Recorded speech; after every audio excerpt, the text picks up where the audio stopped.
Everyone, সকলে কেমন আছো? আমি আর বেদ কিন্তু বেশ ভালো আছি। চলো আজকে আর একটা নতুন ভিডিও দিয়ে শুরু করা যাক।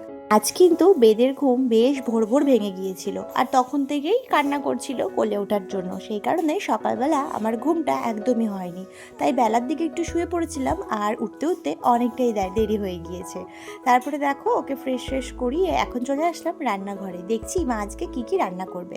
কাল তো তোমাদের বলেছিলাম যে গ্যাসটা খারাপ হয়ে গিয়েছিল, সেই কারণে কিন্তু রান্নাবান্না হয়নি। আজকে মা রান্নাবান্নার সব জোগাড় করে নিয়েছে। লাউ শাক হবে, মাছ হবে, চুনো মাছ হবে, সমস্ত কিছু রান্নাবান্না জোগাড় হবে। আর এইদিকে আমি এখন একটু স্কিন কেয়ার করছি, কারণ এখন যে স্কিনের অবস্থা, এই স্কিন নিয়ে তো আর আয়নার সামনে দাঁড়ানোই যায় না। সেই কারণে মুখে একটা প্যাক লাগিয়েছি, আর তারপরে চলে আসলাম ঘরে বিছানাটা তুলতে। দেখো এখন বিছানাটা তুলবো, আর বেদকে দিকে পাশে শুয়ে দিয়েছি। ওকে এখন কিন্তু একটু ডাইপার ফ্রি টাইম দিচ্ছি। এখন যেহেতু শীতটা অনেকটাই কমে গিয়েছে, সেই কারণেই মাঝে মাঝে ওকে এভাবে ডাইপার ছাড়া রাখা যায়, খুব সুবিধা হচ্ছে। তারপরে এখন বিছানাটা গুছিয়ে নেব, আর তারপরে কিন্তু বাদবাকি কাজগুলো সব সেরে নেব। যেহেতু ওকে বিছানায় শুয়ে রেখেছি, সেই কারণে আর বারণ ঠেকালাম না। এভাবে একটা ন্যাকড়া দিয়ে বিছানাটা আস্তে আস্তে করে ঝেড়ে নেব। আর এখন যেহেতু আস্তে আস্তে ও কিছুটা বুঝতে শিখেছে, এখন ওকে শুয়ে দিলে একা একা বেশ খেলে, আমরা কথা বললে হাসে। আগে তো একদমই কোল থেকে নামতে চাইতো না, কোলে না থাকলেই কান্না করতো। এখন কিন্তু একা একা বেশ অনেকক্ষণ খেলা করে, যখন খিদে পায়, ঘুম পায়। আর বাচ্চারা তো কোলে ওঠার জন্য কান্না করবেই, তাই না বলো তো? তারপরে চলে গেলাম আবার রান্নাঘরে গিয়ে দেখি যে মা কী করছে। এদিকে দেখলাম যে টেবিলটা একটু অগোছালো হয়ে রয়েছে, সেই কারণে জলগুলো ভরে জলের বোতলগুলো সব পরিষ্কার করে এখানে রেখে দিলাম। আর টেবিলের কিছু প্যাকেট মা কিনে রেখেছিল দোকান থেকে, সেই প্যাকেটগুলো থেকে কৌটোয় সমস্ত কিছু ঢেলে রাখছি। এই যেমন এখন ধরো লবণটা ঢালছি, এরপরে ময়দাটা ঢালবো, আরও কিছু বেশ মশলাপাতি রয়েছে, সেগুলো সমস্ত কিছু ঢেলে দেখো টেবিলটা কিন্তু ভালো করে গুছিয়ে পরিষ্কার করে নিলাম। এরপরে কিন্তু প্যাকটা শুকিয়ে গিয়েছে, সেই কারণে জল দিয়েও ধুয়ে পরিষ্কার করে দিলাম। এরপরে চলে আসলাম দুপুরবেলা। এখন ওদিকে হচ্ছে বেদের তেল ম্যাসাজ, আর এদিকে কিন্তু আমি রেডি করে রেখেছি ও কী স্নানের পর পরবে।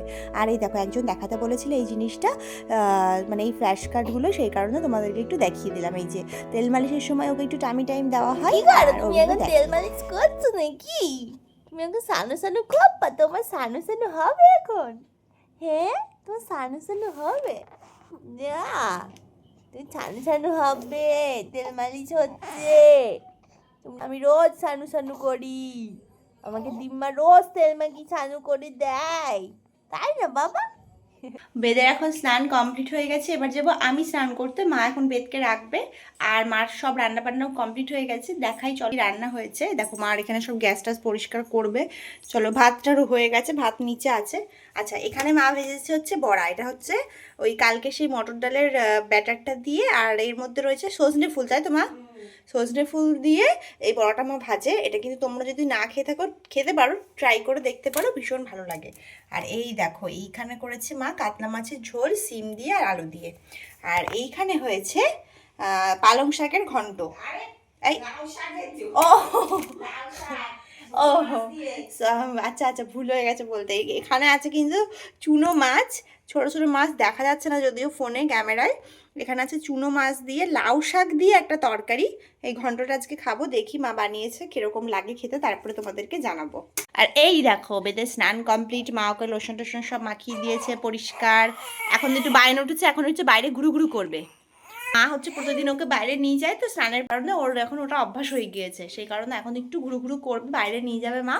আর আমি ততক্ষণে স্নান করে চলে আসবো, তারপর ওকে ফিট করিয়ে শুইয়ে তারপরে হচ্ছে ভাত খাবো। সকালবেলা আজকে ভাত খাইনি, খিদে পেয়ে যাবে, তাড়াতাড়ি করে ঝটপট করে আসি চলো। আগে কিন্তু সপ্তাহে 2 দিন করে শ্যাম্পু করে স্নান করতামই, না হলে একদমই ভালো লাগতো না। কিন্তু এখন বেবি হবার পরে সপ্তাহে 1 দিন শ্যাম্পু করাটাও মনে হয় যেন অনেক কষ্ট হয়ে যায়, মানে সময়ই পাওয়া যায় না। মানে স্নান যে করতে যাই, সেটাই যে কত তাড়াতাড়ি যাই আর কত তাড়াতাড়ি আসি, সেটা আর ভাবনারও বাইরে।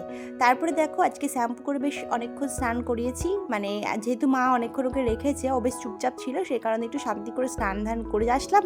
স্নান করার পর ওর যে স্নানের সময় যে জামা কাপড়গুলো হয়েছিল, আমার জামা কাপড় হয়েছিল, ওগুলো বেশ ধুয়ে নেড়ে দিলাম। আর সকালবেলা মা ওর বেশ কাঁথা কাপড় ওগুলো সব মেলে রেখেছিল, সেগুলো তুলে নিলাম। এখন যেহেতু ওকে ডাইপার ছাড়া রাখছি বললামই, সেই কারণে ওকে কাঁথায় রাখা হয়। আর মা তো বেশ অনেকগুলোই কাঁথা বানিয়ে দিয়েছিল, তাই জন্য কিন্তু কোনো অসুবিধা হয় না, মা সকাল সকাল কাঁথাগুলো ধুয়ে দেয়। আর তারপরে দেখো এখন স্নানের শেষে ওই যে একটু সানস্ক্রিন মেখে নেবো, একটু সিরাম মেখে নেবো। আর ভেজা চুল আঁচড়ালে চুল তো বেশি ঝরে, সেই কারণে ভেজা চুল আমি আঁচড়াই না, সামনেটা আঁচড়ে নিলাম। আর তারপরে একটু সিঁদুর পরে নেবো, ব্যাস। আর আমাকে আগের দিন ভিডিও ভিডিওতে কমেন্টে জিজ্ঞাসা করেছিলে আমার ব্রেস্ট পাম্প যে মেশিনটা দেখিয়েছিলাম সেইটা হচ্ছে দেখাতে। তো আজকে সেটা তোমাদের দেখিয়ে দিচ্ছি। আর এটা কি কোম্পানির সেটা জিজ্ঞাসা করেছো, এটা হচ্ছে মরিসন্সের। আর কিভাবে ইউজ করবি মানে কিভাবে ইউজ করি, দেখো সামনে যে সাকশনের মুখটা রয়েছে ওটা তোমার ব্রেস্টে লাগাতে হবে, আর এই যে পেছনে যে হ্যান্ডেলটা রয়েছে সেটাকে কিন্তু এভাবে করে টিপতে হবে, তাহলেই কিন্তু সুন্দরভাবে মানে খুব ভালোভাবে পাম্প হয়। তুমি বলেছিলে যে তোমার হয় না, আমি সেজন্য দেখিয়ে দিলাম, এটাতে কিন্তু ভীষণ ভালো হয়। এটা হচ্ছে মরিসন কোম্পানির। তবে এই ফিডিং বটলটা কিন্তু ভালো না একদম, আমার বেবি একদমই খেতে চায় না। আর ব্রেস্ট মিল্ক স্টোর করে ফ্রিজে রাখি না আমি কখনোই।